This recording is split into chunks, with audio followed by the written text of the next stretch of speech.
Gelmişik razvedka. Baş çəkməyə. Evet. Gelmişik bir tane bu Sumqayıtda göre vəziyyət nə yerdədir. Tanış eləyək ki, çatanlar eyni ilə 20 yanvarda ne varsa hamısı burada canlı göstərəcəm. Ayaqqabılarımız 35 manata sport dəstlərimiz gəlib, bax görürsüz. Qəşəng polosu var, havası var, hamısı var. Ayaqqabılarımız 13 manatdan başlayır. 13 manata bax buradakılardır.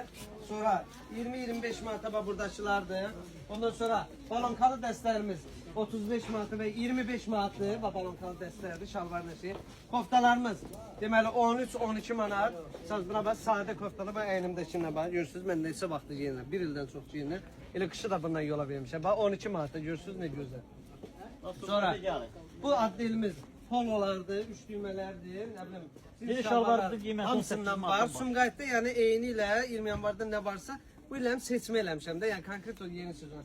Bir də bax addellə kətanın dəstlərini istəsəz bilirsiniz ki, kətan misal üçün avqust, iyun ayında tapılmır da, yəni iyun avqustunda tapılmır. Kətan şalvarımız da İndidən var. hamı əslində bu qış Sərşqalarımız da vaxtı var. daşıyıb tutarlar. Məsələn mollarda gedin baxın, ay yarım bundan qabaq kətanlar tutarlar. İndi bunların da sezonu 10 gündən sonra birini də tapa bilmədiniz. Ona görə indidən açıb vurmuşuq. Gəlib burada hamısında dəstlidir. Məsələn bax görürsüz polosudur, nə hansı firmadır. Sonra nə bilim Lacoste'sidir, nə bilim bu nədir? Tomisidir. Hamısının şalvarına uyğun köynəklərdə var. Plus bunlara uyğun da ayaqqabı idi. Bir dəqiqə dayanın. Hamısına uyğun da ayaqqabısı da var. Yəni başdan ayağa məsəl Tommy geyinə bilərsiniz, nə bilim Lacoste geyinə bilərsiniz. Sağ olun, var olun.